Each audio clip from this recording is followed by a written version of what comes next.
Where you lead me, I will go. Touch my lips, by your strength I will go. I will go. Where you lead me, I will go. Where you lead me, who will go? For us, I will go. I will go. Where you lead me, I will go. Where you lead me, here am I. Send me, Lord, I will go.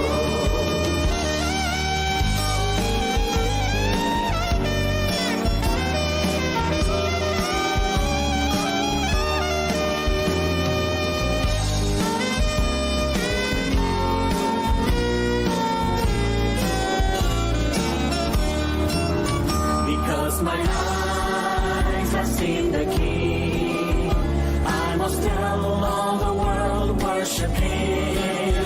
In all the nations, in all the world, where He sends me, yes, I will go. I will go. Where you lead me, I will go. Where you lead me, who will go? For us, I will go. I will go. Where you lead me, I will go. Where you lead me, here am I. Send me, Lord, I will go. I will go. I will go. Who will go? For us, I will go. I will go. I will go. Here am I. Send me, Lord, I will go. I will go. I will go. I will go.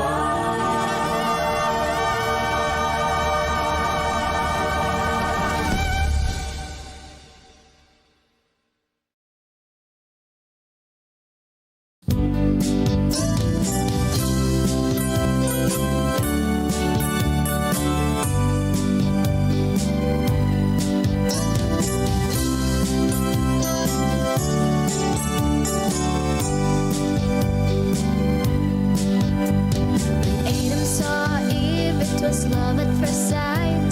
When Abraham and Sarah must have done something right, 'cause their love stood the test of time beyond the shadow of the dark. Then there was Boaz, he walked on his land. When he saw Ruth, he wanted her hand, and to pay the price just to make her his own. And that's what love's all about. 'Cause when you're in love, everybody knows. You don't have to say a word, somehow it shows. It's in everything you do, in everywhere you go. When you're in love, everybody knows.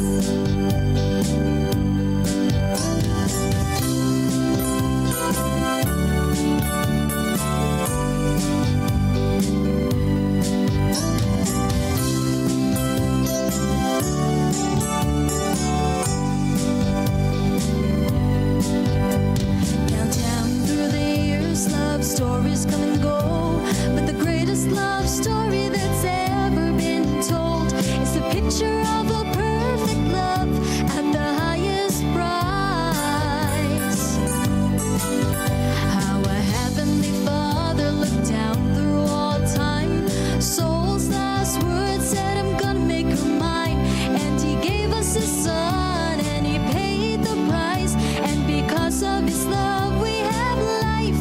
'Cause when you're in love, everybody knows. You don't have to say a word, somehow it shows. It's in everything you do, in everywhere you go. When you're in love, everybody knows. And if you really love Him like we say we do, His love will be seen, and you know that it's true. When you're in love, everybody knows. say a word, somehow it shows. It's in everything you do, in everywhere you go. When you're in love, everybody knows. When you're in love, everybody knows. When you're in love, everybody knows.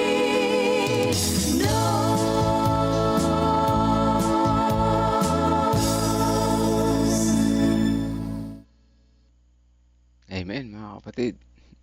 When you're in love, everybody knows. Di ba? Kasi nakikita talaga yan sa iyong kilos at galaw na po.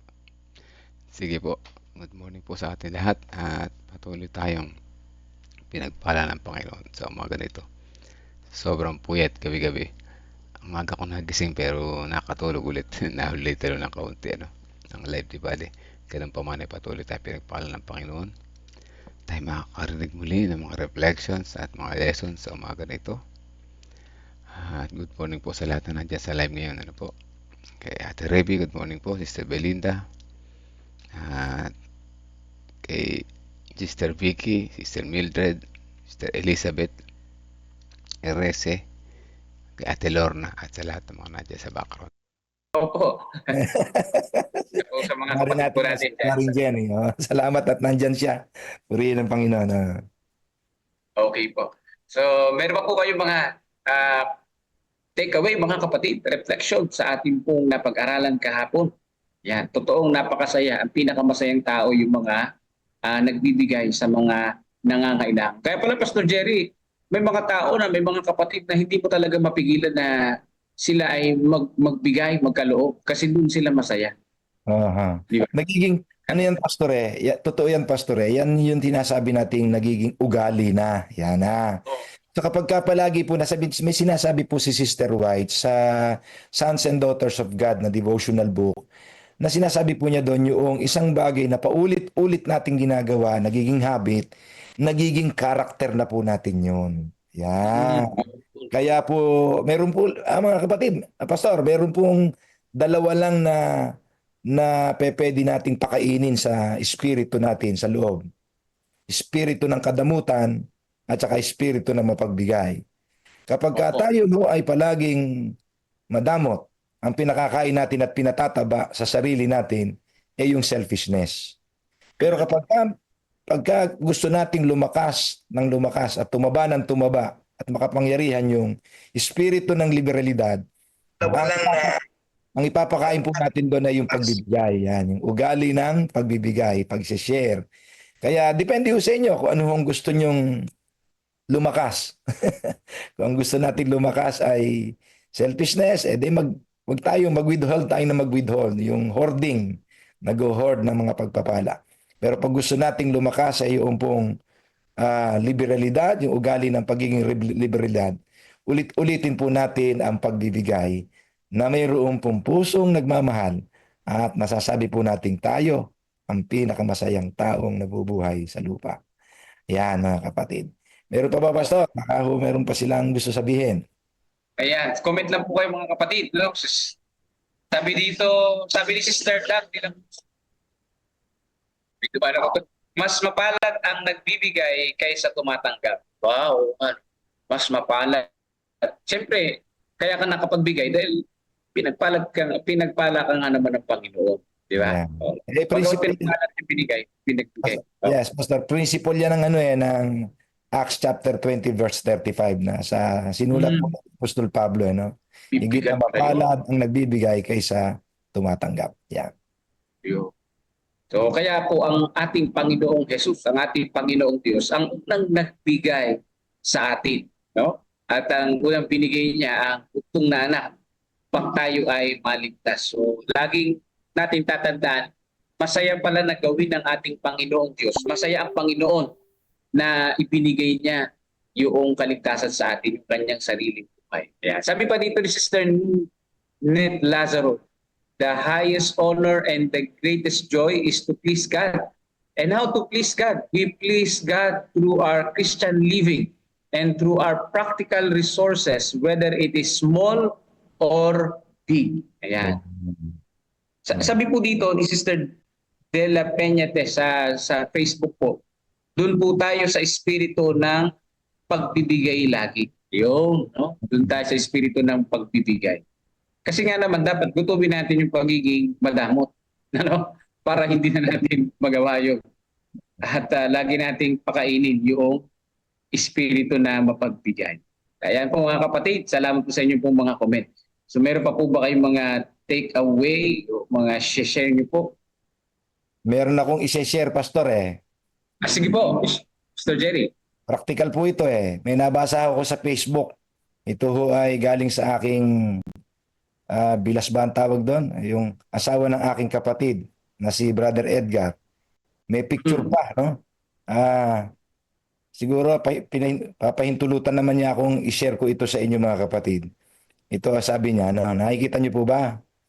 Ayan. Opo. Sabi niya, masarap magbigay kahit sa maliit lang na bagay. Salamat sa Panginoon. Ang liliit lang ho ng kanyang ibinalot. So sa halip na, hindi ko alam sa niya ipamimigay ito. Ay, liliit lang ho ng kanyang ibinalot. Oh. Ay, Marami. ay masaya yan. Marami na pasisiyahin yan. Ano?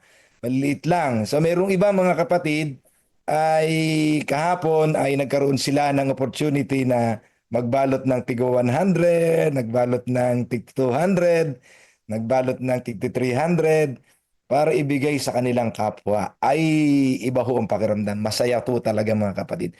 Yung po bang nagsasalo ka ng kilo-kilong bigas, kahit pa isa-isang kilo yan at sardinas na nakasloob at saka naka-noodles, ano? Yung Lucky Me, pag ibinabalot mo yung isa-isa kasama po ng iyong mga anak at pamilya, ay iba po ang pakiramdam nun. Masaya po talaga yung nagbibigay. Kaya sabi po ni Sister White, it's a greatest honor, isang malaking karangalan at isang greatest joy ang palaging maging mapagbigay ang ugali. Ayan o. Salamat po. Okay, maraming. Yan, purihin natin ang Panginoon. At meron tayong viewer from Busuan, Batangas, Sister Virginia Cordero. Yan, good morning po, Sister Virginia Cordero. At nandiyan din si Pastor Reyes Cabusa sa Facebook. At si Sister Meli Cayabyab Castillo. Happy watching po sa inyo pong lahat. God first morning po. Meron pa po kayong mga takeaway mga kapatid? Pwede niyo pong buksan o itaas lamang ang inyong mga kamay para po sa ating pong sharing. Meron lang po akong konting i-share, Pastor. Sige po. Ito po ay karanasan ng isang kapatid natin. Meron po kasi tayong kapatid na mauoperahan siya. Ngayon, nung sinabi po ng doktor na ganito yung dapat niyang ihanda, kaya naman po niyang i-provide.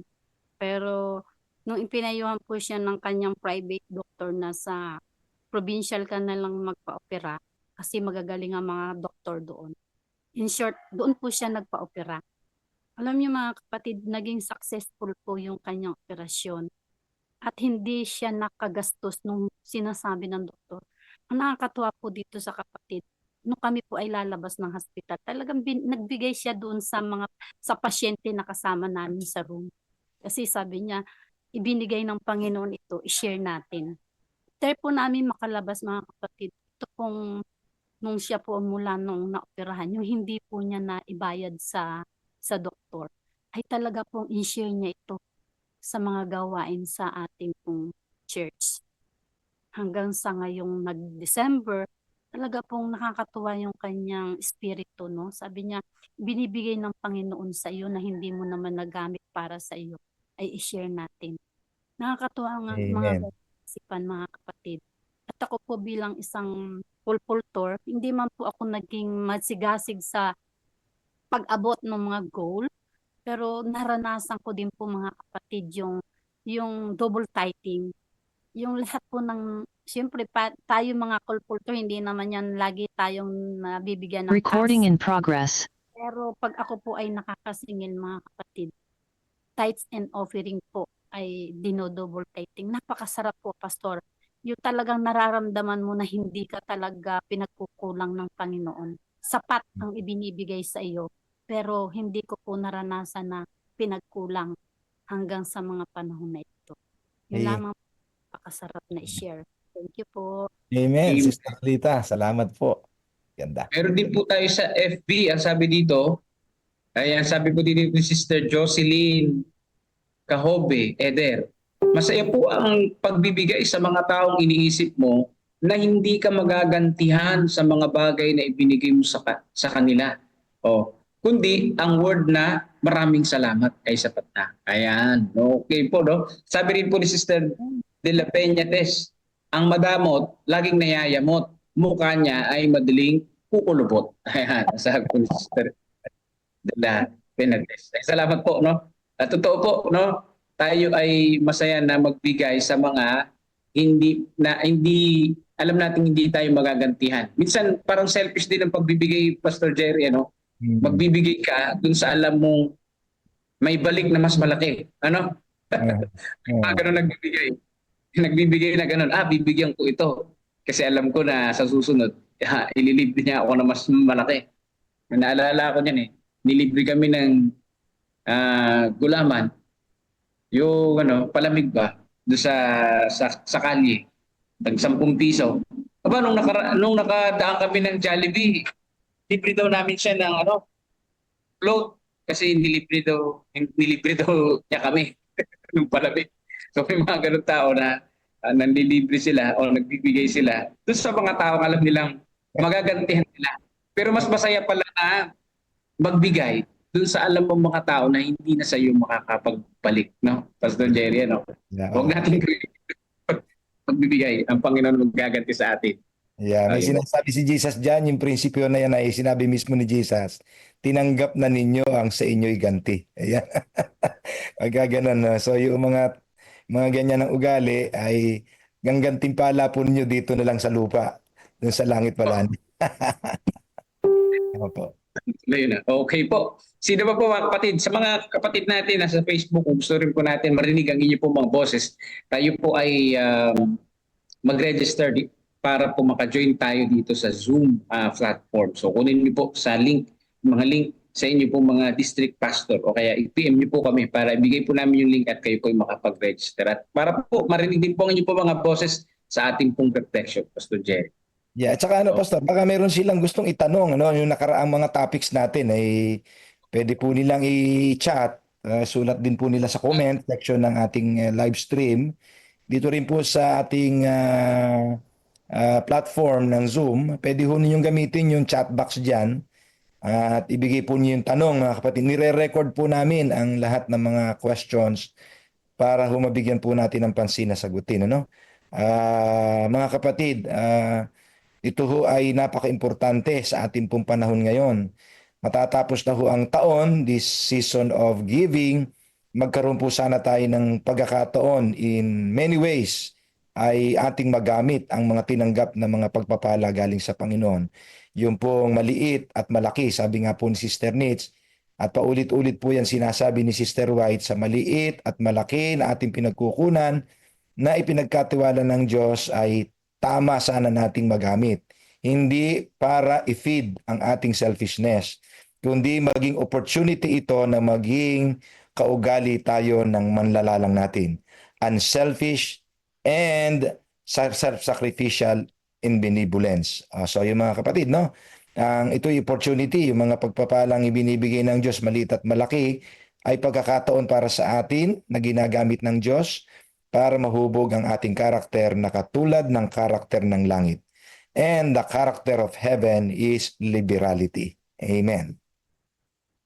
Amen. So tayo po ngayon ay dadako na sa ating pong ikalawang program. Ito po sa pakikinig ng salita ng ating pong Panginoon. Yan. So pangunahan tayo ni Pastor Raylord Reyes sa ating pong pag-aaral. Dito po sa chapter 4 na ng ating pong aklat na Counsels on Stewardship.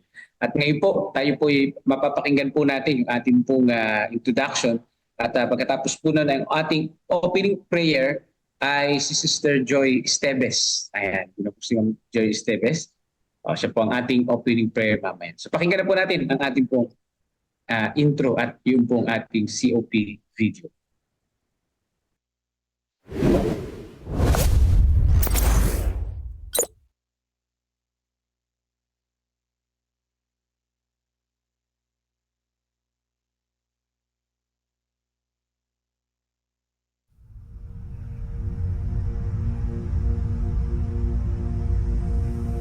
After Jesus returned to heaven, his disciples remained with the awesome task of taking the gospel to the whole world.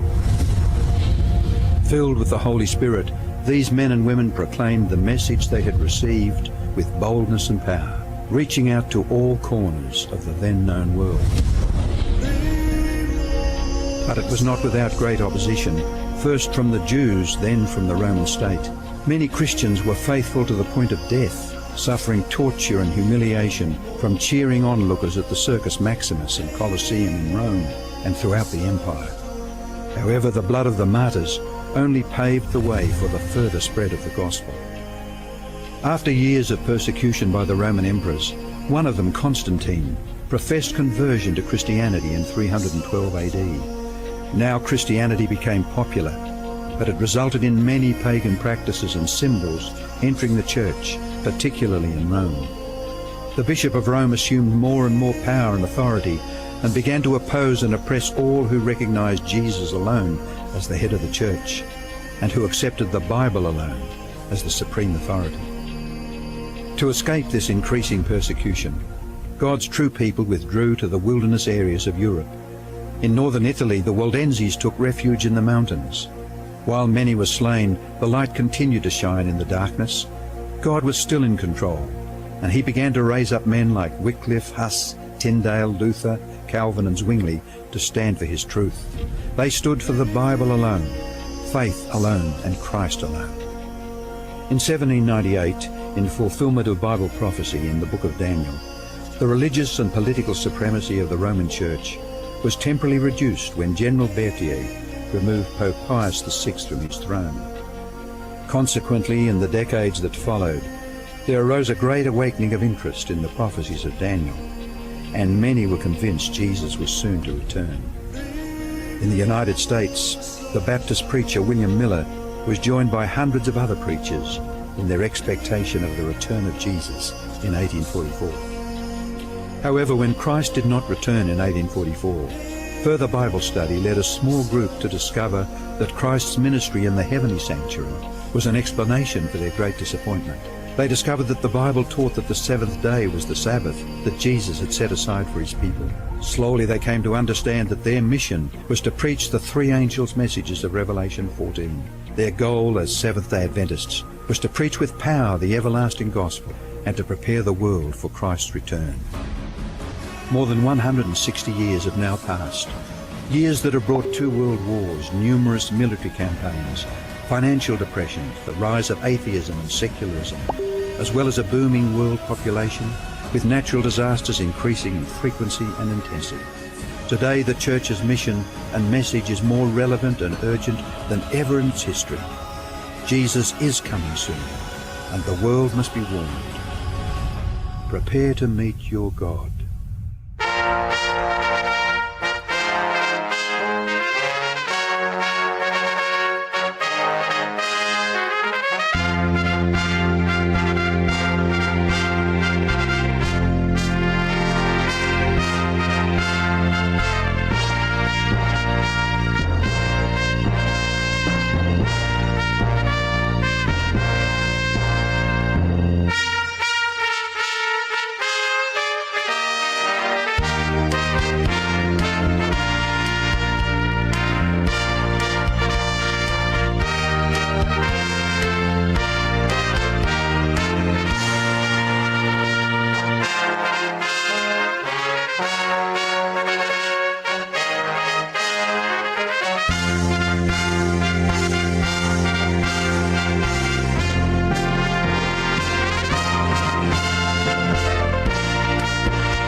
Amen. Jesus is coming again. Ma'am Joy, hindi po si Ma'am Joy, opening prayer po.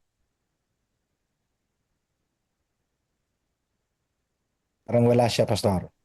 Okay. Po, tayo po'y manalangin.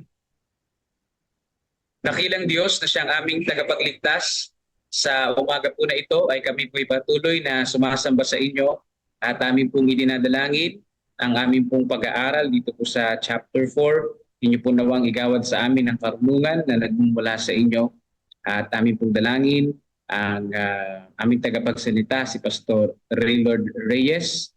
Nawa ay pagkalooban niyo po siya ng karunungan nagmumula sa inyo nang sa ganoon aming maintindihan ang aming pong mapag-aaralan at higit sa lahat aming pong itong ma-apply sa pang-araw-araw naming buhay. Ito po ang aming dalangin sa banal na pangalan ni Jesus. Amen. So ang kayo po, ating pong station ID.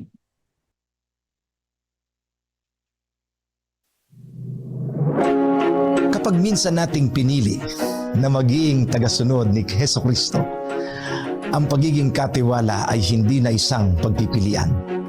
Ito ay isang kahilingan. Kahilingan sa isang pagiging tagasunod o disipulo ni Kristo ang maging tapat na katiwala. Ano ang pagiging katiwala? Sa isang simpleng kahulugan, ito ay pagtanggap, pagpapaunlad, pagbabahagi, at pagbabalik ng mga kaloob ng Diyos. Isang gawain o tungkulin ng pamamahala sa mga pag-aari ng Diyos na ipinagkatiwala niya sa atin. Ang pagiging katiwala ay pagiging responsable sa mga kaloob na ipinagkatiwala ng Diyos sa atin sa lahat ng bagay sa tamang paggamit ng mga ito, ayon sa layunin ng Diyos na kinikilala nating may-ari. Tayo ay mga katiwala, hindi ang may-ari ng buhay na ipinagkatiwala ng Diyos sa atin. Tinawagan niya tayong magbalik sa Diyos sa pamamagitan ng panahon, talento, at kayamanan. Ang nangingibabaw na layunin ng pagiging katiwala ay ang pagiging alagad. Ang espiritualidad sa pagiging katiwala ay totoong malapit sa tunay na pagiging alagad. Nangangahulugan ito na tayo ay manatiling sumusunod kay Jesucristo bilang ating Panginoon ng ating buhay. At dapat na nagsisikap na nabubuhay na mabuti niyang mga katiwala. Ibinigay ng Diyos ang lahat ng bagay na ating kailangan para sa ating misyon at humayo at gawing alagad ang lahat ng mga bansa. Ang mga kaloob sa atin ay para ating ibahagi, hindi para itago. Ang pagiging katiwala ay panawagan na ating gawing prioridad ang Diyos sa lahat ng bahagi ng ating buhay. Ito ay ang paraan ng pamumuhay, hindi isa lang programa ng simbahan. Hindi tumitigil na magkaloob ang Diyos sa atin. Ito naman ang pagkakataon natin na tumugon mula sa pusong nagkakaloob. Ito ang paraan ng ating pamumuhay na puno ng biyayang umaapaw mula sa malalim nating espiritualidad. Bawat isa sa atin ay tumanggap ng espesyal na kaloob na para lang sa atin na magagamit din natin sa misyon na inilagay ng Diyos sa ating buhay. Ang kanyang mga kaloob ay kasama ang bawat minuto ng panahon, ang ating skills at abilidad, ang ating pamilya, ang ating tahanan, ang ating finances, ang ating trabaho, maging ang ating personalidad at ating mga hilig na gawin at marami pang bagay. Mga kaloob na ito ay tinawagan tayong lumago at magbahagi ng masaya at pagpapasalamat. Mawawalan ito ng kabuluhan kung itatago at totoong masasayang ang mga kaloob na ipinagkatiwala ng Diyos sa atin. Kung ating yayapusin ang ganitong pangunawa, mababago ang maraming bagay sa atin. Tinawagan kang maging disipulo at tagasunod ni Jesucristo. Ang tugon sa panawagan na maging disipulo ng ating Panginoon ay hindi isang araw lang na kaganapan sa iyong buhay. Ito ay araw-araw na pagsasaisip ng pagpapasya. Ito ay tungkol sa panukala ng Diyos sa iyong buhay. Alam niyo ba na pagka tayo ay nagbalik sa Diyos, pararamihin niya ang ating mga kaloob? Naalala niyo ba nang ang isang batang lalaki sa Ebanghelyo ni Juan ay nag-abot ng kanyang 5 sibadang tinapay at 2 isda? Tinanggap ng Panginoon ang maliit na handog. Pinagpala ito, pinarami at ipinamahagi sa maraming tao. At mayroon pang lumabis. Ang himalang ito ng pagpaparami ay nangyari dahil sa pagbibigay ng isang maliit na bata. Ang pagiging katiwala ay isang estilo ng buhay na nahahayag kung sino tayo at ano ang ating pinaniniwalaan. Higit pa ito sa pagbabahagi ng ating mga kayamanan, kundi hinihiling nito ang ibigay ang buo nating sarili, ang ating panahon, kakayanan, ang ministeryo at ating mga relasyon. Ang pagiging katiwala ay totoong panawagan sa banal na pamumuhay. Ang pagiging katiwala ay isang pagtugon sa pagiging disipulo ni Kristo. Ano ang iyong tugon? Mangyari nawang sa ating pagtugon na maging tunay na alagad ni Kristo ay magawa nating mailagay ang ating nais sa huli at ang Diyos sa una.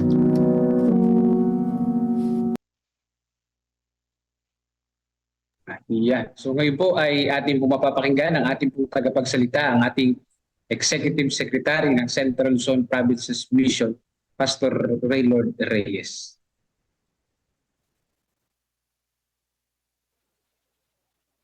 God first morning sa inyo mga kapatid.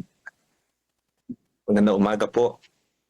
Salamat po sa Panginoon sa pagkakataong muli tayo magkasama-sama ngayong umagang ito.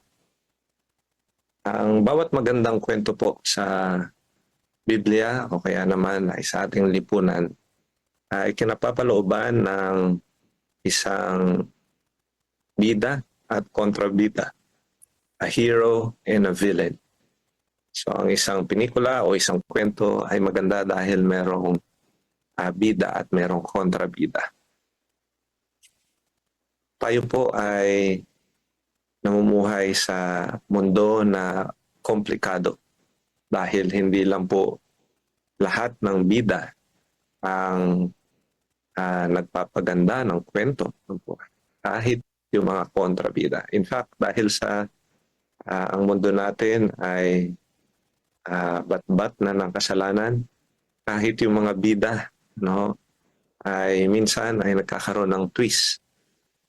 Yung kanilang mga ginagawa ay ang motivation ay hindi maganda. Para lang ma-accomplish yung kanilang gusto o mitiin sa buhay ay gagawa ho ng hindi mabuti sa kapwa. Take for example si Robin Hood. Maaring alam ho ninyo yung kanyang kwento. Although siya ay base sa kathang-isip na kwento, maaring alam ho ninyo na siya ay nagnanakaw sa mga mayayamang tao para lamang maitustos sa pagtulong sa kapwa niya na ngailangan o hikaho sa buhay. So isipin mo, tama ba magnakaw para makatulong? We live in a complicated world, mga kapatid. Tayo ay namumuhay sa mundo ng ang dalawang puwersa, ang mabuti at ang masama ay patuloy na nagsasagupaan. Ito ho ay ang pagkakaunawa natin dito. Ito ay ang great controversy. In fact, ang buong kasulatan, ang buong Biblia ay patungkol sa malaking tunggalian na nangyayari sa ating daigdig, sa ating sanlibutan, gayon din sa sangkalangitan. In fact, doon nagpasimula ang malaking tunggalian. At kailangan ho nating i-recognize na hanggang ngayon ay patuloy ho na gumagawa ang dalawang pwersa na ito, ang pwersa ng Diyos at ang pwersa ng kaaway. Sinisikap ng kaaway na atakin ang mga anak ng Diyos sa kanyang panig. At kailangan ho natin i-recognize na sa pang-araw-araw nating buhay, tayo humaharap sa desisyon. Pipili ba tayo upang sundin ang ating Panginoong Hesus o ang ating bang gagawin ay para sa panig ng kaaway? Kailangan ho nating i-recognize na tayo nakikipagbaka hindi lamang sa pwersa na pisikal. Sabi ho ng Ephesians 6:12, "For we do not wrestle against flesh and blood, but against the rulers, against the authorities, against the cosmic powers over this present darkness, against the spiritual forces of evil in the heavenly places." Tayo ho ay nakikipagbaka spiritually. So sa bawat desisyon na ating ginagawa ay ang kaaway at ang Panginoon ay dalawang puwersa na humahatak sa atin. Ang malaking tanong ay sino ang ating pipiliin? Sino ang pinipili natin araw-araw? Meron hong kaisipan na ang ating sarili daw ay mahalaga. Merong modern ideology na nagsasabing you have to love yourself. No? Kailangan mong mahalin ang iyong sarili. In fact, itong nagdaang holidays ay humarap tayo sa maraming shopping, maraming pamimili. Ang ilan ay ang kanilang dahilan kung bakit sila nagsha-shopping ay para i-boost ang kanilang sarili. No? Kailangan ko namang mahalin ang aking sarili. Bibili ako ng mga ganitong bagay para magpakita na mahalaga ang aking sarili. So this is an ideology, kaisipan na umiiral sa ating sanlibutan. Ngayong modernong kapanahunan. Ang tanong ay, ito ba ay gusto at masaya ba ang Diyos pagka nakikita tayo na ganito? No? So, may puwersa na pumahatak sa atin. Ang sabi ng isang puwersa, kailangan mong magsakripisyo. Sabi ng isang puwersa, hindi, kailangan mong mahalin ang sarili mo. Actually, ginagamit ng ilan ang talatang ito. Sabi sa Romans 13:9, "For the commandments, you shall not commit adultery." Ito ho ay sinasum up ni Apostle Paul, yung 10 commandments. Sabi niya, "You shall not murder, you shall not steal, you shall not covet," and any other commandment are summed up in this word, "You shall love your neighbor as yourself." Para bang ini-indicate na, mahalaga na mahalin mo rin ang sarili mo. Pero ito nga ba ang gustong sabihin ng talatang ito? Mga kapatid, you have to realize na ang nais ipunto ni Apostol Pablo ay hindi ang pag-ibig sa sarili, kundi kung paano tayo magtrato ng iba. Tinatrato ba natin ang ating sarili na maayos? Dapat ganun din natin tatratuhin ng iba. Hindi ang kaisipan na ini-instill sa San Pablo ay ang pagiging makasarili o pag-iisip ng para sa sarili, no? Kundi yung pagtrato sa iba. But then again, nandun yung puwersa, na humahatak sa atin na hindi, kailangan ay pahalagaan mo ang iyong sarili. Okay? Gumastos ka hanggat gusto mo para sa ikabubuti ng iyong pakiramdam. Yan ang kaisipan ng marami. Well, ito ho mga kapatid ay nabanggit din sa sulat sa 2 Timoteo.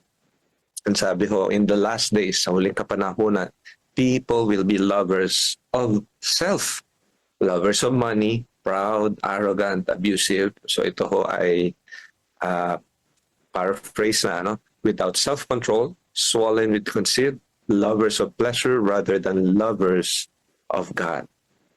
So we face this ordeal, mga kapatid. Ito hong kaisipan na tama bang mahalin natin ang sarili? O tayo tinatawagan na magsakripisyo? Yan ho ang ating tutunghayan na panumandali sa reflection ho natin sa pagpapatuloy natin ng pag-aaral ng Councils on Stewardship, particularly dito ho sa chapter 4, the conflicting principles of Christ and Satan. Bahagi pa rin po ito ng section 1, Heaven's Law of Benevolence and its Purpose. Tayo ho ay nakikipagbaka spiritually, araw-araw. Pipiliin ba natin ang Diyos o ang kaaway? Ang sabi ho ni Ellen White, dito ho sa chapter 4, sa pasimula, human beings belong to one great family, the family of God. The Creator designed that they should respect and love one another, ever manifesting a pure and selfish interest in one another's welfare. Tatlong bagay, mga kapatid, na ating reflection mula ho sa chapter na ito. Una, ang atin hong propetisa ay nagpapaalala na tayo bilang nilalang ng Diyos. Tayo ho, mga kapatid ko, ay nilalang upang hindi maging makasarili. And since we were created in God's image, we are made to be selfless.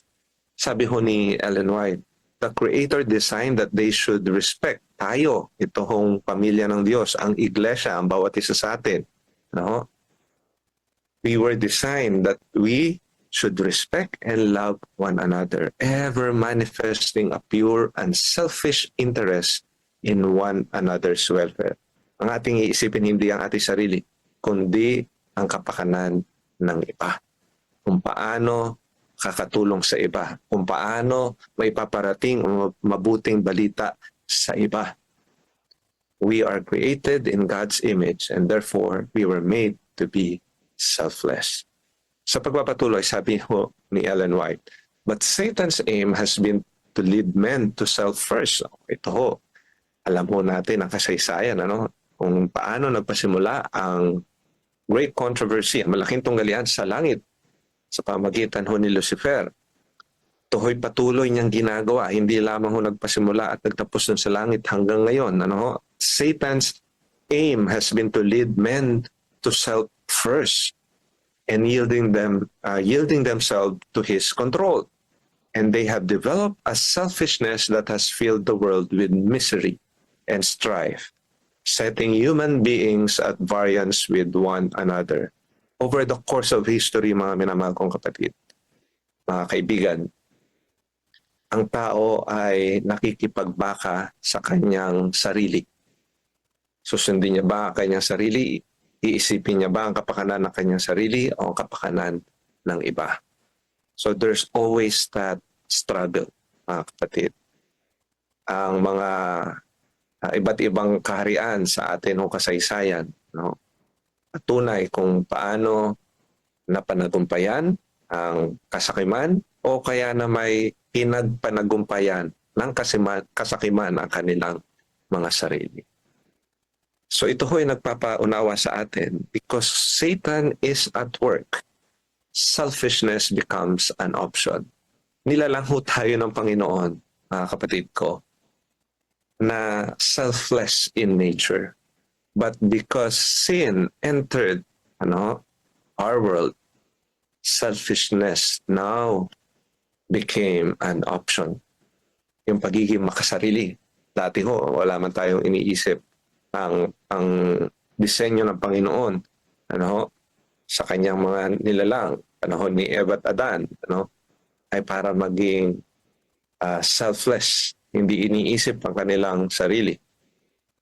Pero nang dahil sa kasalanan, nang dahil sa Lucifer, ay umiral at nag-impluwensya kay Eva at Adan, ang kasalanan, mga kapatid ko, ay pinagpanagumpayan ang ating sarili. At tayo ho ay nagapit.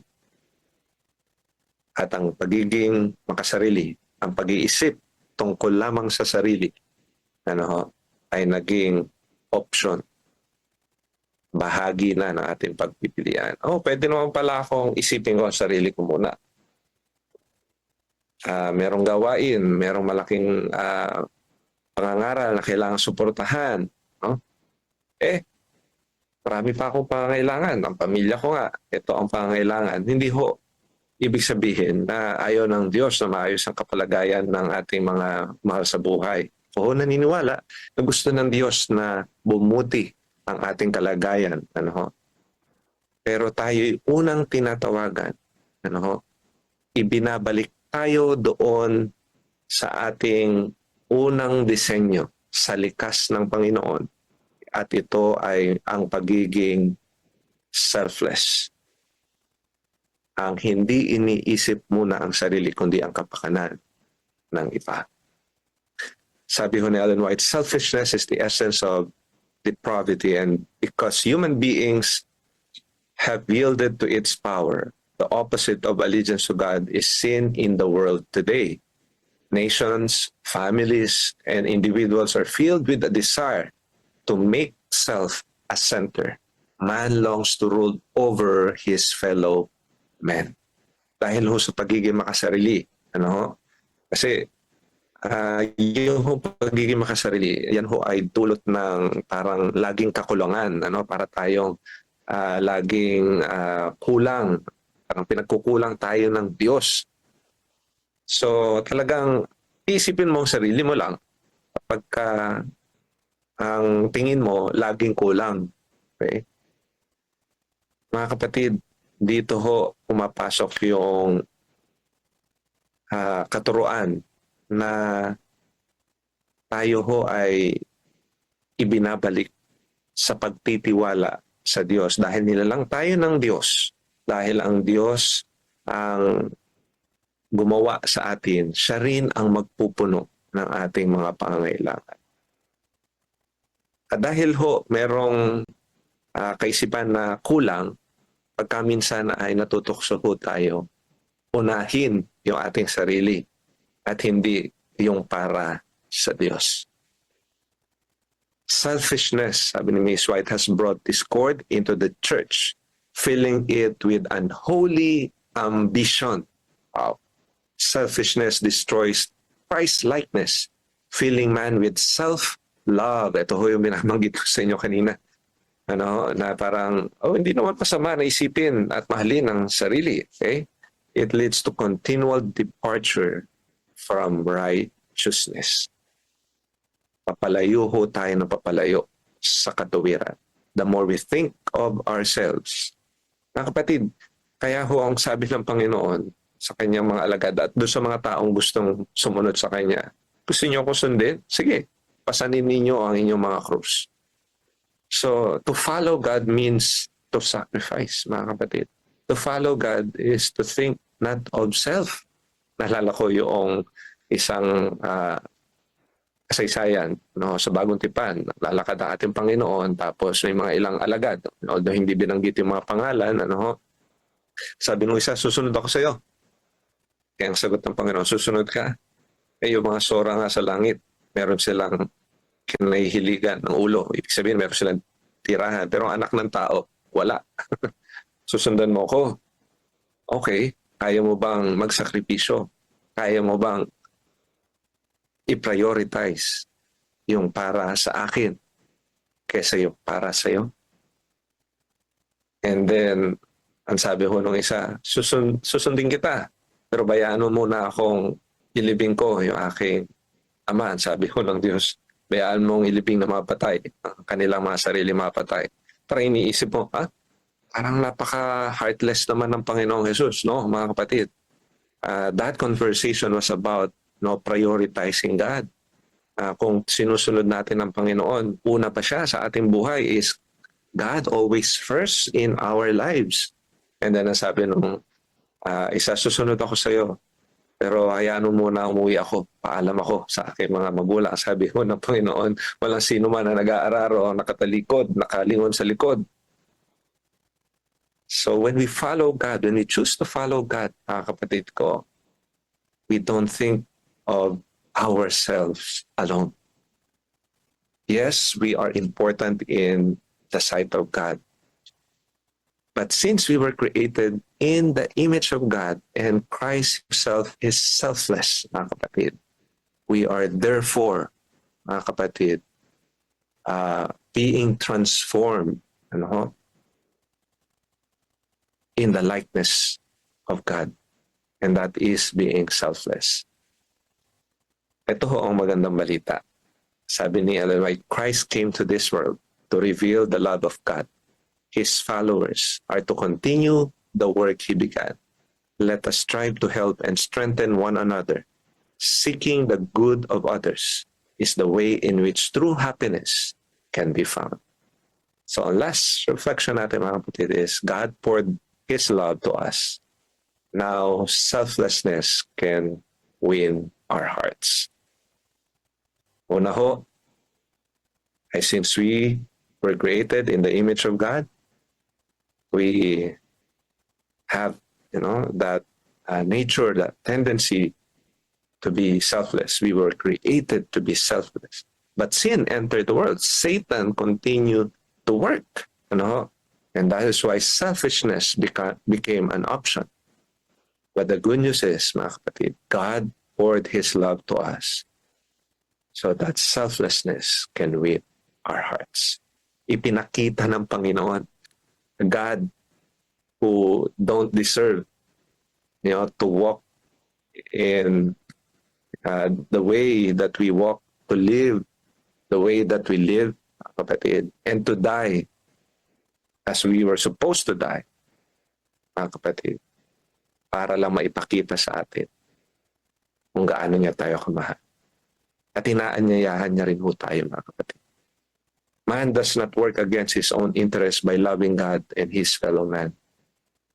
The more unselfish spirit, or his spirit, the happier he is, because he is fulfilling God's purpose for him. The breath of God is breathed through him, filling him with gladness. To him, life is a sacred trust, precious in his sight, because given by God to be spent in ministering to others. Ang mabuting balita, mga kapatid ko, ay pwede nating mapanagumpayan ang pagiging makasarili. Tayo ko ay inaanyayahan ng Panginoon. Titingin lamang tayo sa mga ginawa ng Diyos para sa atin, mga kapatid. Ay magkakaroon na ho tayo ng motivation para sundin yung kanyang mga bilin. And I'd like to end with this quote, mga kapatid, from Desire of Ages. Christ was treated as we deserve, that we might be treated as He deserves. He was condemned for our sins, in which we had no share, that we might be justified by His righteousness, in which we had no share. He suffered the death which was ours, that we might receive the life which was His. With His stripes, we are healed. Mga kapatid, sapat na malaman na ang Panginoon nagsakripisyo para sa atin upang mamuhay tayo sa pamumuhay na nais niya para sa atin. Ang hindi iniisip ang sarili lamang, kundi ang kapakanan ng iba. Ang hindi iniisip na mahalin ang sarili up to the point na sinasakripisyo ang kung paano ang kung para sa Panginoon, at up to the point na nakakalimutan na ang Diyos, nahuhuli na ang Diyos dahil sa pagmamahal sa sarili. Christ gave His life sacrificially so we can stop living selfishly. Now, my question is, can we start giving selflessly? Ano ho ang inyong tugon, mga kapatid? Dalangin ko, mga kapatid, ay patuloy na mamuhay ang sakripisyo ng Panginoon sa ating mga sarili upang tayo rin naman ay makapagbigay ng tapat, maapaw at punong-puno ng pagpapasalamat. Pagpalain po kayo. Amen. Amen. Amen. Pwede ba natin tapunan ang ating mga audio, mga kapatid, at mag-response tayo sa ating message? Salamat po. Amen. Sorry, Lord. Amen. Amen mga kapatid. Praise the Lord sa magandang lesson na yan at tayo ay magre-reflect sa ating mga natutunan bilang isang maiksing summary bago tayo manalangin mga kapatid. Ano po? So, ayan, teka lang. Ang title ng ating lesson ay conflict. Sabihin na lang natin conflict. Ano po? Sabihin na lang natin siyang conflict. Maganda yung ating lesson. Ano po? Meron daw conflict. Saan? Sa prinsipyo ni Satan at ni Jesus. So, may conflict ano. Si Satan, Diyos daw ay dinesign ng tao bilang pamilya ng Diyos. Ano po? Sa kanyang pamilya. Ano po? We are family of God.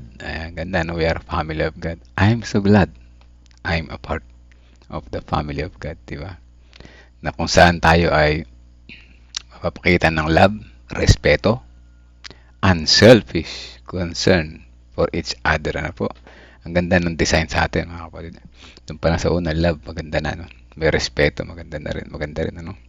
Tsaka unselfish. However, sabi dito, si Satan ay biglang pumasok. Ano po? At binago yung mga tao sa pagiging binaligtad talaga completely, ano? Ginawang makasarili yung tao. Ayan, ano, ginawang walang respeto. Naku po, grabe. Yung palang pagiging makasarili ay mapakatindi. Nakakasira daw ito ng samahan. Tingnan mo, pag may sa isang grupo, isang samahan, pamilya, may makasarili, sira ang samahan. Ano po? Sira. Walang matagumpay na samahan kapag may makasarili sa isa sa mga nakapaligid. Ano po? Ayan, ano po? At ang sabi dito ay may impact din naman ng selfishness. Ano? Sabi dito ay ano yung epekto ng makasarili. Sabi dito ay makasarili ay siyang ugat ng lahat ng kasamaan ng kalikasan. Grabe, no? Ugat ka pala pagka ikaw pala makasarili na sa lahat ng kasamaan. Bakit ganun? Satan mismo siya yung ugat ng kasamaan. Siya yung selfish, di ba? Gusto niya mas mataas pa sa Diyos. So, ayan, ano? At nakikita rin to sa church yung pagiging makasarili. Wow! Ingat tayo mga kapatid, ano? Sa loob ng church may makasarili pala. Sino-sino kaya yung mga makasarili doon? Yung mga makasariling hangarin na nagpapakita ng ego, yun. Naku, yung mga nasa position siguro ito, no? Ingat, mga nasa position. Kung maganda lang kaya ako mag-position, baka ako pero hindi, dapat mag-ingat lang ako, no? Dapat mag-ingat na lang ako na hindi ako magkaroon ng ego, no? Kailangan mong pakinggan yung lahat ng opinion ng iba. Ayan, hindi yung ay ako malakas, akong principal dito, wala kayong magagawa mo. Grabe yung mga ganong pahayag, ano? Sabi dito, ang ganito makasariling ugali ay nagdudulot ng pagkawala ng katangiang katulad ni Kristo. Nakakatakot mga kapatid. Baka akala natin porket official tayo sa church o sa school, makakapasok tayo sa langit na bayan. Maliwanag ang lesson natin ay nawawala yung ating katangiang katulad ni Kristo. Saan po? Tapos, nagbigay naman ng halimbawa si Jesus paano maging hindi makasarili, di ba? Bumaba siya sa lupa upang ipakita ang pag-ibig ng Diyos. O grabe, no? Tapos ayaw pa natin gayahin yung pag-ibig ni Satan sa self, ang yung ginagaya natin. Matindi, kaya dapat dito meron tayong salamin sa harapan ng mukha natin na gano'n, ano? May salamin tayo para tingnan natin sarili natin, ano po? At sabi dito ay si Kristo yung ating halimbawa. At ang susunod na punto ay may gantimpala daw yung pagiging hindi. Ulitin ko, yung hindi makasarili. May gantimpala pala mga kapatid. Ano? Saan tayo, sa may gantimpala o sa may gantimpalo? Dalawa lang yan mga kapatid. Sana piliin natin yung gantimpala. Ano po? At yan, tayo ay tinawag bilang mamuhay na isang banal na katiwala. Ano po? At yan ang ating sa kabuuan ng talata ay nagpapakita ng pagkakaiba ng makasarili at nagdudulot ng pagkawatak-watak at pagdurusa. So, ayan, huwag tayo magiging selfish dahil yan ay nagiging ugat ng pagkakawatak-watak. At ano pa pagkatapos magkawatak-watak, magkakaroon ng pagdurusa, mga kapatid. Ayan, ano? So, God's love you, sister. Oh, birthday ni sister Ate Rebe. Ito, may nakagayak nga ako dito, no? So, ayan po, pag po tayo ay dumaranas ng hirap dahil sa gawain ng iglesia, ito po ay pagpapala dahil nakikisama tayo sa sakripisyo ginawa. Praise the Lord, ano po? Praise the Lord. Sa pa. Ito nga, sabi ko nga, gabi-gabi akong puyat for 2 weeks na, ano? So, kanina nga, nag-alarm na yung akin na 4 a.m. Pinatay ko yung alarm. Biglang nagising na naman ang aking isipan. Bakit ba nakatulog ako? 4:35 na. Pambira, late ako. Sabi ko, ang hirap ano, pero masaya sa pagtulong sa gawain kahit na sakripisyo yan. Sakripisyo para sa gawain. Ano. Mahirap yung napupuyat ka para sa sarili mo lang. Yun ang masakit. Diba? Puyat ka dahil sa kakanood ng Korean. Tapos na late ka sa umaga. Kagabi yung lesson maganda, no? Tungkol sa Dr. Sleep. Tungkol sa Dr. Sleep sa health lecture.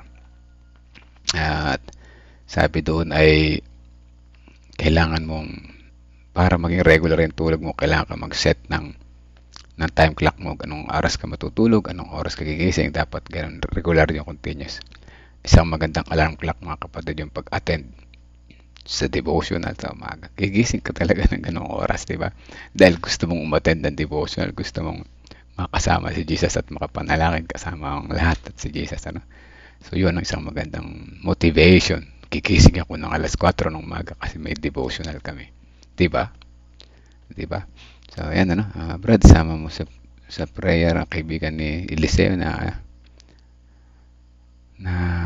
aksidente sa motor. Naku po, dalawa kong anak si Jovan dyan. Sige po, sama natin sa panalangin. Ayan mga kapatid, bago tayo manalangin, batiin natin ng happy birthday si Ate Revy.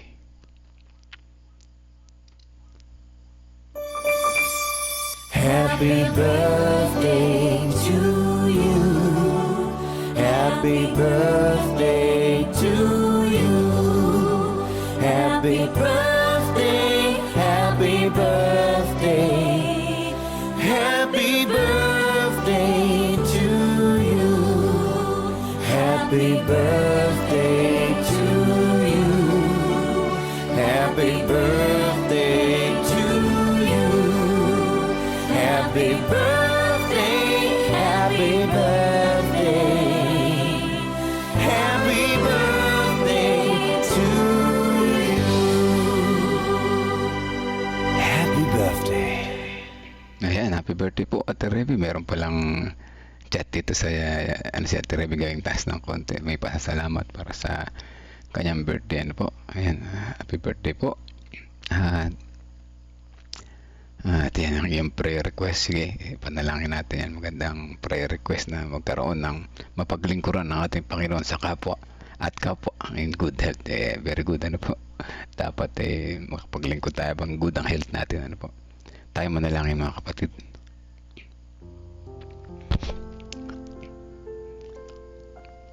Amang banal na makapangyarihan sa lahat. Sa umaga po na ito, kami patuloy na nagpapasalamat sa inyo. Naginising niyo ulit kami sa tamang oras, makapakinig ng magandang lesson, reminder sa amin sa umaga na ito na kami ay inyong nilikha, nilalang, dinesign sa pamagitan ng pag-ibig at hindi selfish. Salamat po dahil kami ay nung inyong nilikha ay member ng God's family, ng family of God, kung saan kami ay dapat na mamuhay bilang may karakter ng pamilya po ninyo. Amin pong nilalapit aming mga sarili. Madalas na kami ay natutokso ng kaaway na maging makasarili, na impluwensyahan kami ng aming kaaway sa ginagamit niya ng mga pagsubok na dumarating sa aming buhay, natatakpan ng aming manlalalang kung saan nagbigay sa amin lahat ng mga bagay. O dakilan Diyos, tulungan niyo po kami sapagkat ito hindi namin kayang mapaglampasan sa aming sariling kakayanan lamang. Dalangin namin na sa aming pang-araw-araw na pamumuhay, maalis namin ang isang nakakatakot na kaugalian na ito sa aming buhay, ang pagiging makasarili. Tulungan niyo po kami na makapagbawi kami ng oras po sa gawain. Tulungan niyo po kami na makatulong din sa gawain sa lahat ng aming kapamaraanan. Tulungan niyo po kami na makita namin ang inyong kabutihan upang maibalik namin ito sa inyo ng sapat. Tulungan niyo po kami na makatulong din naman sa gawain sa mission. Makapagbalik kami ng tamang ikapo, makatulong sa mission sa pamamagitan ng ganang offering. Sa ganitong pamamaraan naming inuuna ang kapwa namin bago ang aming sarili. O dakilan Diyos, sa unang ang ilan sa amin ay nahihirapan sa ganitong sitwasyon. Ngunit ibigay niyo po kami ng kaunawaan na makita namin ang inyong pag-ibig. Hindi kami matakot para sa aming safety o sa aming sariling kapakanan. Bagkos ang pagmamahal ang aming unahin sapagkat ito ay inyong ipinakita sa aming halimbawa sa pamamagitan ng inyong anak na aming Panginoong Jesucristo. O dakilan Diyos, salamat at kami ay masaya kung kami naglilingkod. Salamat dahil maluwag at masarap sa pakiramdam kung kami tumutulong sa kapwa, kung kami nagbibigay sa kapwa. O dakilan Diyos, naway sa aming pang-araw-araw na paglago, patuloy ka na ay makasama sa tuwing umaga na mas lalong tumindi ang aming pananampalataya. Sa pagpapatuloy na aming panalangin, nais namin isama sa panalangin ang pasasalamat ni Ate Revi sa kanyang panibagong yugto ng kanyang buhay. Another year, another blessing. Salamat sa buong mga taon na nagdaan na kanya siyang sinamahan. Mabibigat na pagsulok na dumating sa kanyang buhay na nagpatatagpo sa kanya ay patuloy namin pinapasalamat. At gayon din ang kanyang panalangin ang makapatuloy na makapaglingkod na malusog ang pangangatawan. At patuloy na siya ay maging liwanag sa kanilang nasasakupan. Bigyan niya siya patuloy ng karunungan na nagbumula sa inyo kung paano ang kanyang mga sinesharean, hindi lamang ang kanyang mga kapatiran sa iglesia, kanilang sambahayan, gayon din yung kanyang mga anak sa malayo, ay kanya rin namang matulungan at mailapit po sa inyo, o dakilan Diyos. Marami pa siya mga personal request sa kanyang puso, o dakilan Diyos. Inyo po itong dinggin ayon sa inyong kalooban. Dalangin din po namin ang kaibigan ni Brother Eliseo. Siya po ay naaksidente sa motor. Kailangan niya po ang inyong tulong sa sandali na ito. Ipuin po siya na niya mapagpagaling na kamay. Maaaring siya ay walang pinansyal na pangailangan pampagamot. Ngunit kayo po magbigay sa kanila ng mga tao na makatutulong po sa kanila. Dalangin din po namin yung mga anak ng Sister Emelinda na si Jovan and John Mark na malayo sa kanyang piling at nagtatrabaho sa malayo. Sila po ay ingatan sa araw-araw. Ilayo sa anumang kapahamakan. Dalangin din po namin ang lahat ng mga nakikinig ngayon sa live, pati mga nakikinig sa replay, na mamaya patuloy ng pagpapalangan ninyo at pagmamahal ang aming maranasan. Sama namin sa panalangin ang sambahayan ni Sister Emelinda Makalalag sa kanilang mahirap na buhay araw-araw at pag-travel. At sila po ay inyong bigay ang sapat na kanilang pangailangan at masayang mamuhay sa piling po ninyo kahit mahirap. Dalangin din po namin ang sambahayan ni Sister Nympha Rivera dyan sa Talavera. Paangkat ang kanilang mga grupo na nagiging patuloy na gumagawa at nagiging liwanag sa kanilang sasakupan, o dakilan Diyos, kalusugan ang aming unang panalangin para sa kanila at kasipagan, at patuloy sila maging impluwensya ng kapatiran, patuloy maging masigla ang kanilang samahan. Dalangin din namin patuloy ang sambahayan ni Nanay Fina, kung ano man ang kanilang mga pangailangan sa mga sandali na ito, amin po ito ay nilalapit po sa inyo. Dalangin din namin ang sambahayan ni Nanay Nerissa, kasama na yung kanyang mga kaanak sa malayo, may mga kahilingan din po sila na nais namin na ilapit po sa inyo. Ito po ay inyong alam sa bago pa namin hiligin, nawa ito inyong pagkaloob sa amin. Dalangin din po namin ang sambahayan ni Sister Juliet Orsino Astrero. O dakilang Diyos, sa mga sandali na ito, may mga problema rin kami na na dinadanas, ngunit alam namin na kayo ay makakatulong sa amin. Kaya samahan niyo po ang kanilang sambahayan, ang kanyang pamilya, mga kaanak, kaya din ang kanilang mga kaibigan. Dalangin din namin ang sambahayan ni Sister Gloria Balbido na anuman ang kanilang pangailangan, kanilang maranasan ang inyong pag-ibig. Gayun din naman ang sambahayan ni Sister Wilma Fernandez, ang sambahayan ni Sister Penny Domingo Ronas, ang sambahayan ni Kuya Arman Reyes, gayon din ang sambahayan ni Nanay Nerissa, sambahayan ni Sister Celedonia Mag-isa, ang sambahayan ni Sister Gloria Balbido, ang sambahayan ni Sister Belen Reyes, ang sambahayan ni Ate Mitch, gayon din ang sambahayan ng aking pamilya, ang aking kamag-anak, ang aming bakuran. O dakilang Diyos, alam niyo pong laman ng aking puso. Nawa ito ay ipagkaloob niyo ayon sa inyong kalooban. Gayon din ang aking mga kapatid, o dakilang Diyos. Nawa ay ang inyong Holy Spirit, ang Holy Spirit na patuloy tumulong sa kanila. Muli ko makasama sa pagtitiwala, pagtatapat, at sa pagsamba sa inyo. O dakilang Diyos, ang aming mga kahilingan ay napakarami. Hindi namin kayang ubusin bagiting lahat, ngunit alam niyo ang laman ng aming mga puso at isipan. Nahiling namin na ito po inyong dinggin, pagkaloob sa amin ayon sa inyong kalooban at hindi ng aming kagustuhan. Patawad po kung saan kami nagkulang at nagkasala. Ito ang aming dalangin sa pangalan ni Jesus namin tagapagligtas. Amen. Amen. Amen mga kapatid. Ano po? Salamat sa prayer warriors. Masarap manalangin, sa totoo lang. Sarap manalangin. Kaya lalo na kung pag nananalangin tayo, alam natin kasama natin si Jesus. Ano po? Ayan, God first morning po sa lahat. Sabi ni Kuya Arman, hanggat ang focus ng ating puso, ng ating tingin ay nasa sarili natin o sa ating pamilya at inaangkin natin ang lahat ng ating tinatangkilik na nagmumula sa ating lakas at ating talino, sa ating galing, hindi mawawala ang ating pagiging makasarili. Praise the Lord, Kuya Arman. Totoo yan, ano? Yan nga yung akin to, akong matalino, akong malakas. Pag ganyan iniisip natin, ano? Wala talagang, hindi mawawala, no? Mawawala lang yan kapag tinanggap natin lubusan si Jesus sa ating puso. Po, tuloy natin.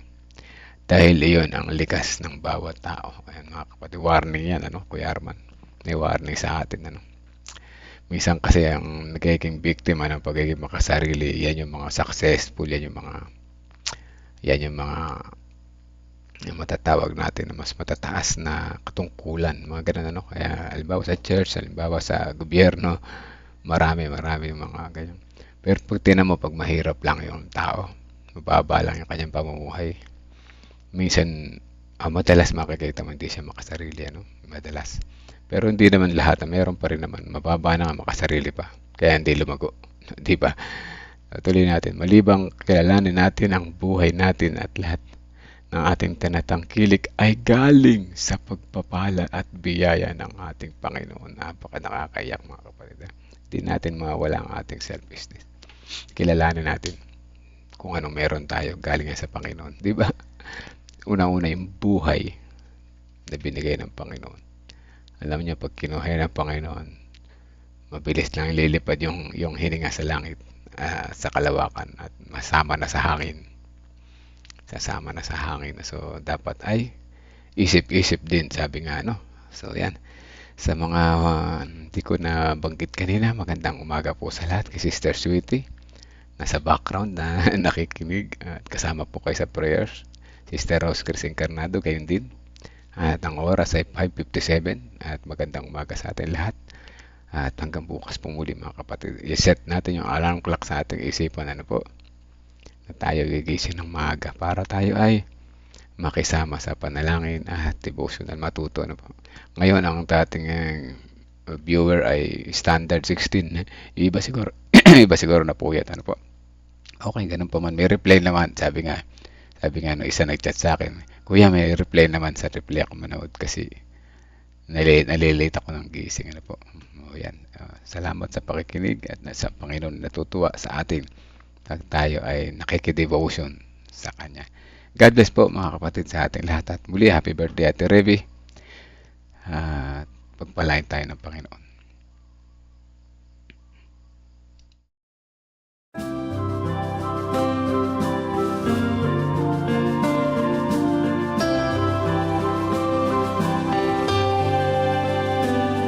I hear the voice of Jesus calling. My answer is, I will go. I see the need of people crying. My answer is, I will go. I go to share the message of love. I go to share the blessed hope. But if I get discouraged, I call to Jesus' help, because I have decided